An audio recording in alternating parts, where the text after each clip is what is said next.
Medak medical కళాశాలలో ఏర్పాటు చేసిన క్యాంటీన్ ను ఎమ్మెల్యే మైనంపల్లి రోహిత్రావు కలెక్టర్ రాహుల్ రాజ్ తో కలిసి ప్రారంభించారు. అనంతరం మెడికల్ కళాశాల తరగతులు ప్రారంభించారు. ఎమ్మెల్యే మాట్లాడుతూ మహిళా సంఘాల ఆర్థిక బలోపేతమే లక్ష్యంగా ఇందిరా మహిళా శక్తి పథకం కింద క్యాంటీన్ కేటాయించినట్లు తెలిపారు.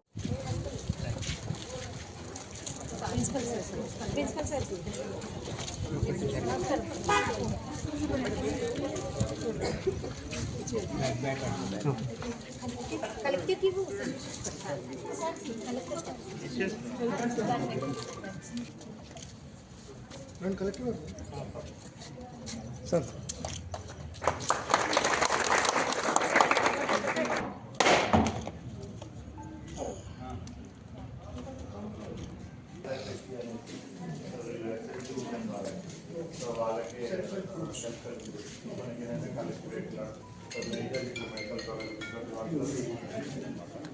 ఇప్పుడు వాళ్ళంతా ఎస్ఎస్జీ ఉన్నాయి మన లక్ష్మాది పనులు సో వాళ్ళకి ఇచ్చినాం. సో ఇక వాళ్ళే మెయింటైన్ చేసుకుంటాం. వాళ్ళే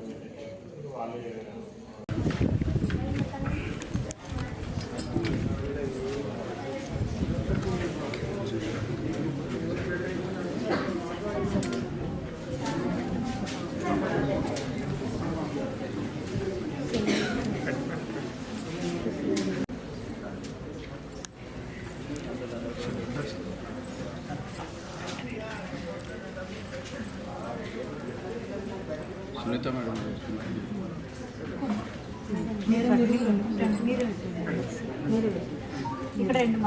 మీరు పెట్టండి మేడం.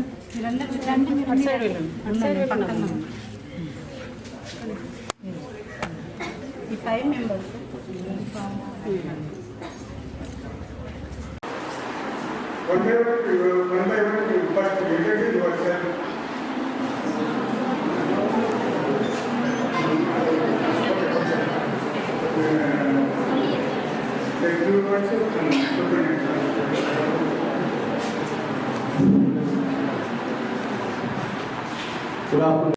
డాక్టర్ మైనంపల్లి రోహిత్రావు గారికి, అదేవిధంగా ప్రిన్సిపల్ గారికి, డిస్ట్రిక్ట్ హాస్పిటల్ సూపరింటెండెంట్ గారికి, సో ఇక్కడున్న మెడికల్ కాలేజ్ ప్రొఫెసర్స్కి అందరికీ కూడా, సో అదేవిధంగా ఇక్కడ వచ్చిన ప్రజాప్రతినిధులకి, ఇక్కడ ఉన్న మెడికల్ స్టూడెంట్స్కి అందరికీ కూడా నమస్కారం. సో మీరంతా కూడా ఎప్పటి నుంచి అనేసి ఎదురు చూస్తూ ఉన్నారనేసి కూడా నాకు తెలుసు. సో ఫైనల్గా మనము ఫిజికల్ క్లాసెస్ సో ఇప్పటి వరకు ఆన్లైన్ మోడ్లో మనకు నడవడం జరిగింది.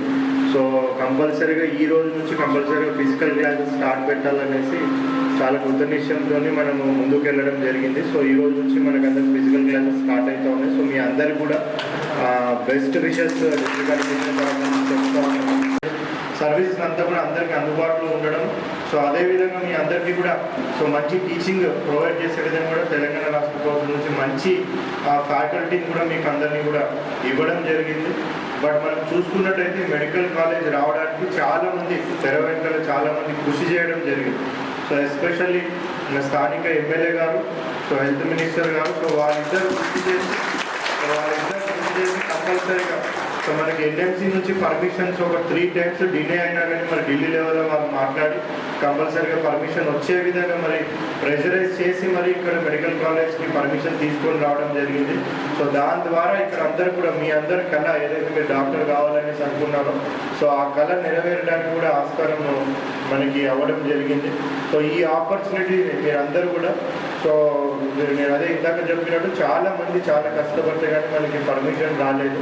సో దాన్ని మీరు ఒక మంచి ఆపర్చునిటీగా యూటిలైజ్ చేసుకొని చిన్న చిన్న సమస్యలు ఏమైనా ఉన్నా కానీ సో ప్రిన్సిపల్ గారికి ఆల్రెడీ మనం చెప్పడం జరిగింది. సో ప్రిన్సిపల్ గారు కూడా చాలా కోఆపరేటివ్ ఉన్నారు, చాలా ఎంతూజియాస్టిక్గా ఉన్నారు, భవిష్యత్తు ఉండాలనేసి. సో ఏమైనా సమస్యలు ఉంటే కూడా ప్రిన్సిపల్ గారి గురించి తీసుకొని రండి.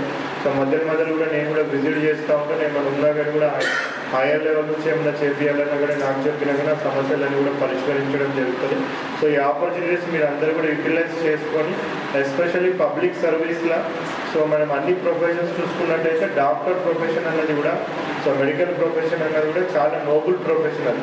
సో అంత మంచి నోబుల్ ప్రొఫెషన్ని మీరు అందరూ కూడా ఎంచుకున్నందుకు మరొకసారి మీరు అందరికీ కూడా సో డిస్ట్రిక్ట్ అడ్మినిస్ట్రేషన్ కూడా బెస్ట్ విషెస్ చెప్తూ సో ఈ ఆపర్చునిటీస్ మీరు అందరూ యూటిలైజ్ చేసుకొని సో ఫ్యూచర్లో సొసైటీకి సర్వ్ చేసే విధంగా మంచి డాక్టర్స్ మీరు అందరూ కూడా తయారవుతారని కూడా ఆశిస్తూ సెలవు తీసుకుంటారు. అందరికీ మరి గత పాలకులు గత ప్రభుత్వము మన మెదక్ నియోజకవర్గాన్ని మరి అన్ని విధాలుగా భ్రష్టు పట్టేయడం జరిగింది. మరి మెడికల్ కాలేజ్ అని చెప్పి మరి కొబ్బరికాయలు కొట్టుకుంటూ మరి రిబ్బన్లు కట్ చేసుకుంటూ మరి గతమంతా మరి గడిపేసిన నేపథ్యంలో మరి మనము గెలిచి సంవత్సరం కూడా కాకముందే మరి మెడికల్ కాలేజ్ని ఓపెన్ చేసుకొని ఇవాళ ఫిజికల్ క్లాసెస్ ప్రారంభించుకుంటా ఉన్నాం. కాబట్టి మెడికల్ స్టూడెంట్స్కి ఎటువంటి ఇబ్బంది లేకుండా మరి అన్ని సౌకర్యాలు కూడా కల్పించే విధంగా మరి డిస్ట్రిక్ట్ కలెక్టర్ గారు కూడా మరి చర్యలు తీసుకోవాలని చెప్పి మరి ఆదేశించడం జరిగింది. ఇదే కాదు, మెడికల్ మరి విద్యా వైద్యాన్ని మరి బ్రహ్మాండంగా మరి కొనసాగించే విధంగా చర్యలు తీసుకుంటామని చెప్పి మరి మా ప్రింట్ అండ్ ఎలక్ట్రానిక్ మీడియా సోదరుల ద్వారా మా మెదక్ కుటుంబ సభ్యులకు తెలియజేసుకుంటూ మరి అదే కాకుండా మరి మా స్టూడెంట్స్కి ఎటువంటి ఇబ్బంది లేకుండా మరి మా స్టాఫ్కి ఎటువంటి ఇబ్బంది లేకుండా ఇవాళ మా మహిళా శక్తి మెస్ క్యాంటీన్ కూడా ఇవాళ ప్రారంభించుకోవడం జరిగింది. కాబట్టి ఎక్విప్మెంట్ కానివ్వండి ఏదున్నా మరి సడన్ ఇన్స్పెక్షన్స్ చేస్తూ మరి ఎటువంటి కష్టాలు లేకుండా ఎటువంటి సమస్యలు లేకుండా పిల్లలు మంచిగా చదువుకునే విధంగా మరి మేము చర్యలు తీసుకుంటామని చెప్పి తెలియజేసుకుంటూ ధన్యవాదాలు.